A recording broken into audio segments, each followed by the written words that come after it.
Well, good morning and welcome to In the Mix. We are so glad that you're here. We're so excited, at least I'm excited, to get the In the Mixes back up. We had to take a break from these for a little bit. We were doing the Pray 21, and so we took a break, but I'm excited to get these back up and going. And so thank you for joining us. I'm here with Karen Suter, who is our NMI coordinator. Thanks for being here, Karen. Thank you for inviting me. Yep. And so just so people know, NMI, that just means missions and outreach, right? Yeah, Nazarene Missions International. So not just in the United States, but in countries all over the world. All right. Well, so as we get this going, just to remind you, the reason we do these live is we want to bring you into the conversation. And so, as I've said before, often I sit around and I'll talk with Karen about different things, or I'll talk with different people, and I get to be in those conversations and hear the details. And so I thought it would be good to bring people in, have these conversations, talk about different things that we're doing, but let you guys sit in on it. And then also it gives you the opportunity where if you have questions, you can put those in the comments. And so as we get to the end of this conversation, we'll look at the comments, see if there's anything in there. And then if you have a question that we haven't addressed, we would love to answer that. And so make sure as we're talking, if you have any questions, that you can just ask those. And so while we're giving a couple minutes for some people to join, I thought it'd be kind of fun to ask Karen a little bit of an icebreaker question. And so this is just missions related, since you're the NMI coordinator. If you couldn't live in the United States anymore and you had to go, or you got called to be a missionary, what country would you like to go to? Like, what country would you like to go live in? I don't know if we have missions in New Zealand, but I've always wanted to go to New Zealand. So what about New Zealand?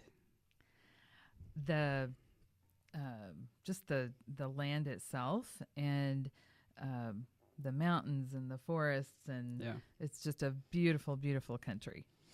It is pretty neat. As a photographer, I've always thought it would be kind of fun to go and just go around and take pictures somewhere like that. It's pretty neat. And most of the people speak English.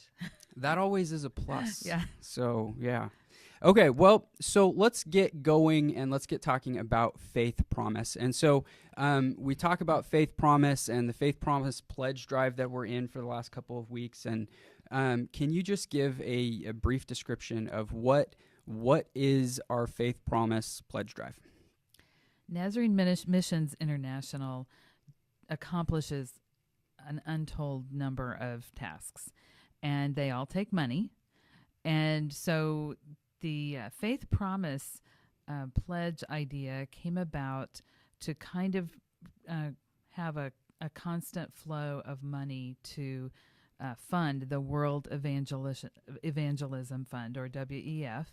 The concept is for those of us who are serving God and want to spread the good news of the gospel to other people and to minister them in many ways, to pledge some of our resources above and beyond our normal offerings to our local church to help provide those funds that are needed.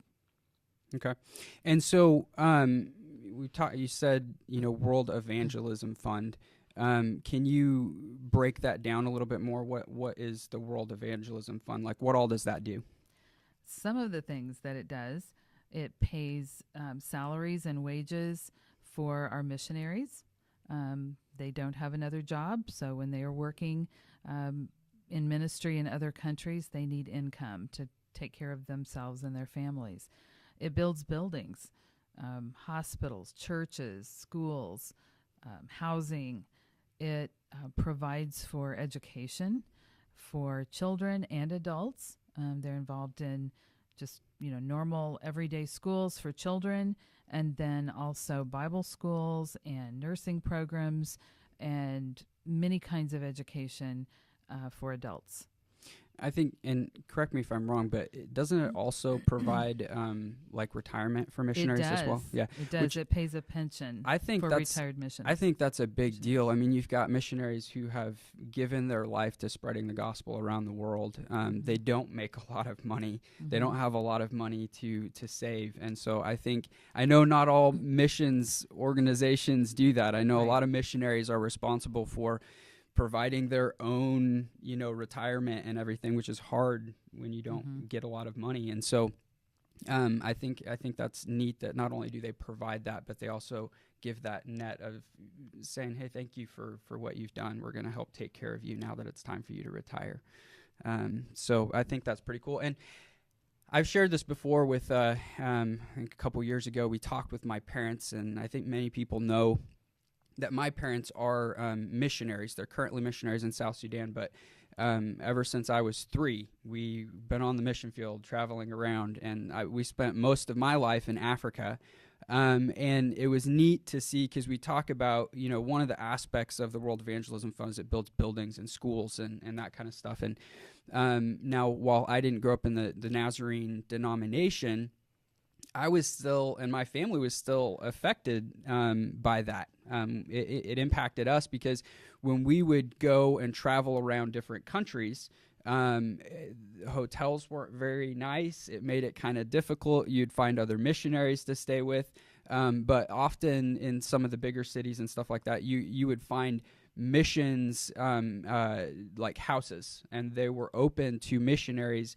And I know that I've stayed in them. My family stayed in, specifically, there's one in Nairobi, Kenya. There's a Nazarene missions house. And I know when my parents had to evacuate South Sudan a couple years ago, they stayed at a Nazarene guest house.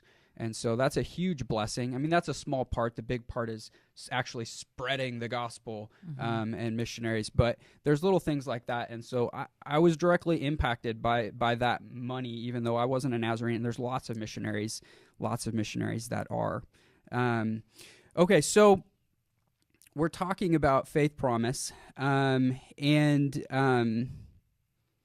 What is the big deal about a pledge drive? So how's that different? We do fundraising for camp. We do fundraising for a lot of different things like V Medical Clinic and a bunch of other different organizations that are kind of local, and we raise money for those. How is this a little bit different than those fundraisers?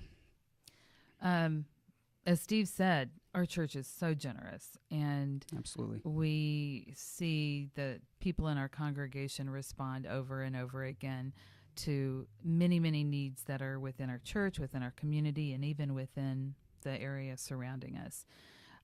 As we all know, there are many needs that seems like there just is no way for them to be met around the world. And the World Evangelism Fund and in the Nazarene Church is the vehicle. It's kind of the tool that we use to help provide those ministries, to provide, preaching the gospel. And the idea of Faith Promise is, first of all, talk to God about this. See what He would have you give. And it may be a small amount. It may be a large amount. Sometimes you're led to do things that you think, oh, wow, there's no way that's going to happen in my strength. And so Faith Promise is just that. It's a promise you're making, and you're stepping out in faith to know that God will provide for that in some way. And some people do give a one-time offering for Faith Promise. You may look at your bank book, your bank balance, and your bills this month and think, I'm not squeezing 10 cents out of this budget this month. But if you're looking at giving over a year's time, once a week or once a month or every 2 weeks, however it works for you, you can usually find a way to set aside a little bit. And I was using my calculator last night, and I just came up with the amount of $260. If a pledge is made for $260, I might not be able to pull that out of my budget next week. But if I divide that down into 52 weeks a year, that's $5 a week. And most of us can find a way to change our habits, change our lifestyle just a little bit, to come up with that $5. It's a cup of coffee. Yeah, it's a cup of coffee in some places. Yeah. If you do a Sonic run with your kids after school a couple times a week, say, hey, today we're not going to do that. We're going to put this money aside for the World Evangelism Fund and to help people around the world. Yeah, and it's not always easy. But I think the temptation is to just look and say, what do I have? I could just give $50 today, right? And it's a lot easier. But I think first step is just thinking about what this is, and it's spreading the gospel. I mean, that's what we're called to do as Christians, is spread the gospel, and we're doing that here in our community. But it's important for us to help do that in other places. And when you think about that, you need to think bigger picture, in my opinion. You need to think, okay, it's not just, I don't need to just give money one time. I need to be constantly thinking about and sacrificing. And that's where saying, okay, it's easy just to give $50 now, but what if I give $10 a month, right? Now it's $120 is what you've given over a year. Maybe you can go farther than that. And that's where, like you said, praying about it, asking God, what's my role in this? And that's going to be different than yours. It's going to be different than anybody else's. And so it's not looking around to see what other people are doing. And that's what the whole pledge thing is it's between you and God. And I said that on Sunday. We're not going to track you down. None of our pledge forms have a name place on them. And that's intentional because we just want to know where we're at in that goal at our church. And so that's it. But we're not going to track you down, Karen, and say you pledged this, because we don't know. We're trusting that if God called you to do that, you're going to be obedient and continue to do that, and follow through. And it makes a huge difference in getting that gospel spread around the world. So let me ask you this. We're talking about faith promise and stepping out in faith, and but I think it's worth clarifying. Let's say someone's giving $20 a week. What would you say to that person who's like, well, I like World Evangelism Fund. Sounds like a good idea. I'm going to take my $20 a week and I'm going to give it to the World Evangelism Fund and designate it there, versus just giving it as tithes. Can you explain kind of the difference there and what those mean? The tithes that are given to our local church are to support the ministry here. And that can be something as boring as paying the electric bill, or it can be something as very personal as, providing some funds for, someone who has a need, very personal need in their life or their family. And it also pays our staff, maintains our building, helps us minister to our community more effectively. And so we can't take that away. Offerings, tithes is that 10% that God says we need to bring into the storehouse. But offerings are above and beyond that. And sometimes it's sacrificial. Absolutely. Sometimes you have to stretch and figure out a way to make this work, because it just, if you look at the numbers, it may not make sense on paper. But if you can be creative and figure out a way to do that. And the nice thing about a pledge is, instead of giving a lump sum, is you are constantly reminded, whether it's weekly or monthly, however you decide to do it, that's kind of always in your mind. And it makes you think more about where that money is going and all the people, all the souls around the world who are benefiting from that. And you have a part of that. Yeah. And in my opinion, I think that it's something that you need to be revisiting constantly and thinking about. For us, anytime our finances change in our house, there's a discussion about what that is. So if it's an up or down, hopefully it's an increase. But then you have to look at that and say, okay, what are we going to do with that? Do we need that personally? Is that something that we can give to something else or do something? And so, maybe right now you're giving, $10 a month. Well, maybe in 6 months you could revisit that and say, hey, you know what? Maybe I could do $15 a month. And so when you see that pledge and it's coming in and you're thinking about that, you're constantly reflecting on where that money's going and what it's doing. But yeah, you're absolutely right. You know, we need to do ministry here too, and that's what the tithe, your tithe does, is it allows us to do ministry here in our community, and we're doing a lot of that, and it's great. But that's where we're asking people to stretch out in faith, give extra, so that we can do ministry outside of our community. And we're part of a denomination that does that, and has that set up, and so we can give into that, and they'll take care of the missionaries, and we know that money's being used well. Yeah. And it's like you said, there's just a lot of transparency there, so you can see what's going on with your money. You know that it's not, you're not 50 cents isn't going to pay someone's salary. It's a very small percentage of that dollar is going to anything else. So, right. All right. Well, Karen brought some fast facts with her, and these are just interesting tidbits of information about world evangelism and the Nazarene International Missions. And so she's going to quiz me on these and see if I can take a guess on some of these. So what do you got?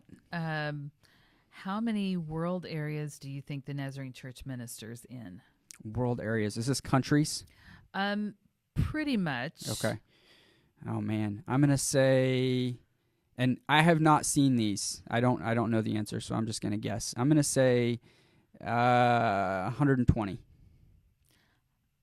You're getting close. 162. Oh wow. Okay. Yeah. And sometimes you have to be creative in ministry. There are places in the world where Christians are not welcome. Yeah. But healthcare providers are welcome. Educators are welcome. You can provide ministry in other ways that will lead people to Christ. And some of those areas are not even publicized because they're called creative access areas. Yeah. So that's a little tidbit. I have someone that I know. I don't know if I should. I'm not going to say their name because they don't do it anymore. But that work directly in that, and that was a big part of their job, was finding ways to get into those countries and areas that you're not supposed to be in. And as a Christian, right? Which is where, Christian minister, right? Which is where you can go in there and do other things. You just have to be very creative in how you approach that kind of stuff. Yeah. Right. Okay. How many churches do you think there are, Nazarene churches, in the entire world? That includes the United States, Canada. Wow. United States and Canada? And all the rest of the world. Oh, wow. Yeah. I'm going to say 6,000.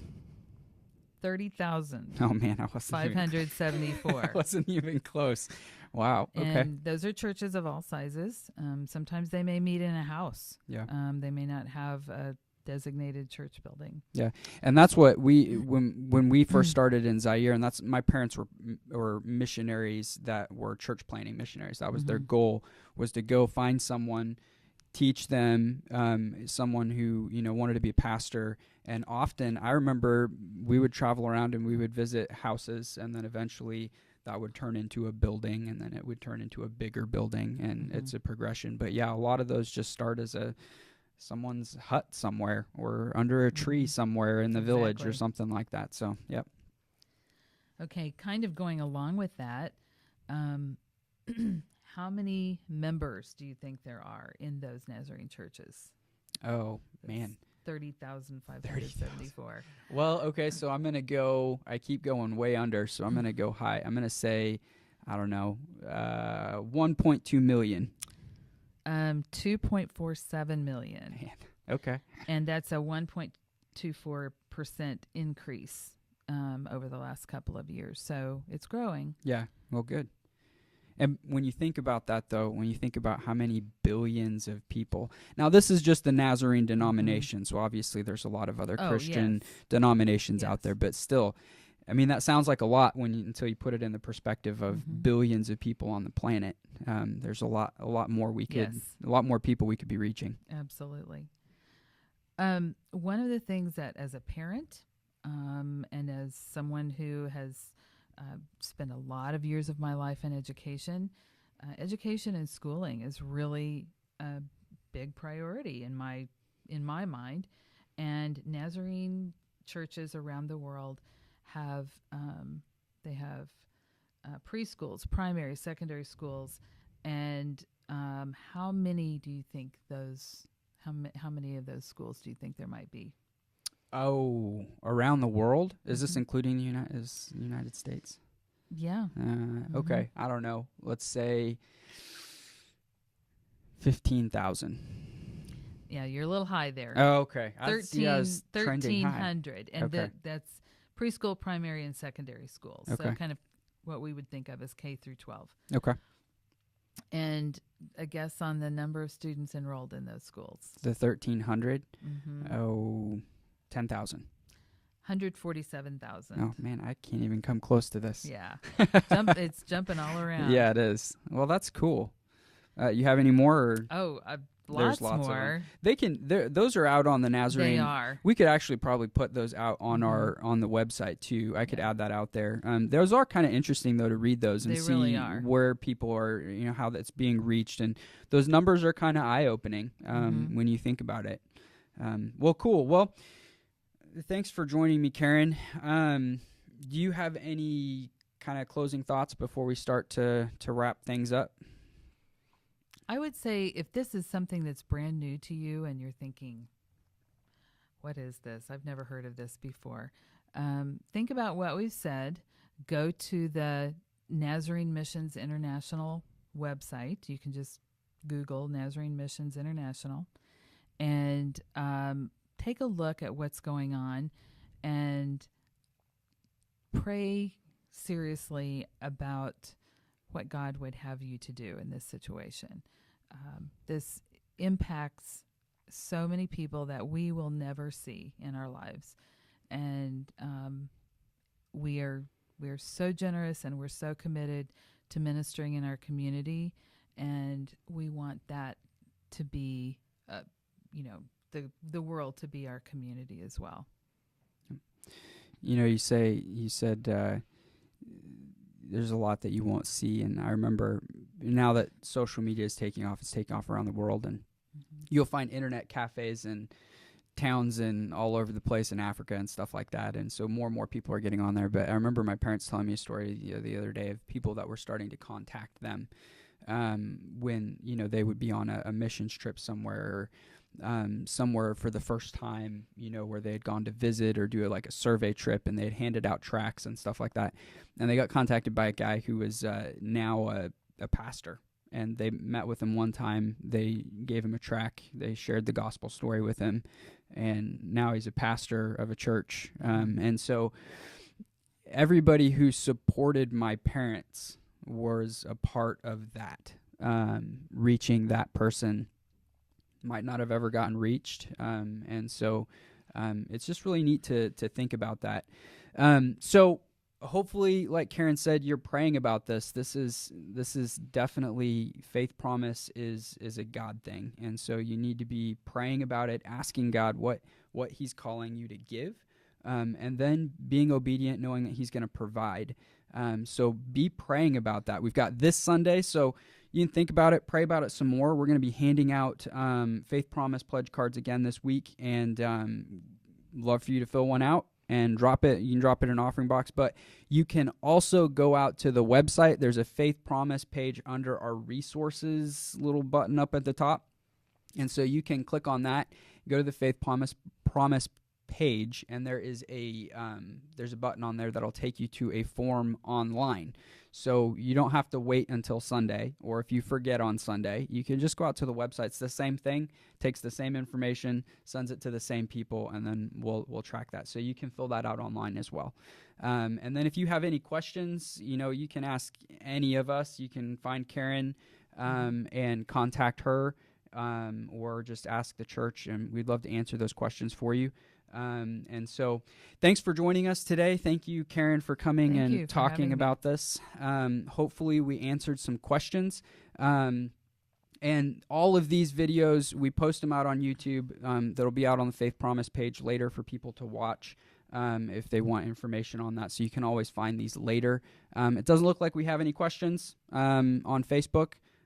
So we'll skip over that. And then if you have anything else, if there's something else that you would love to learn more about, we want to do more of these, and we want to bring different people in and talk about different ministries, and we've got a lot of stuff going on. But if you ever have a suggestion where you would like to hear about something, because we don't have a ton of time on Sundays to talk about all of this. I wish we could.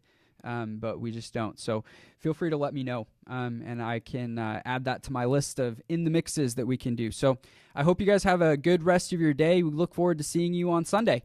See you later.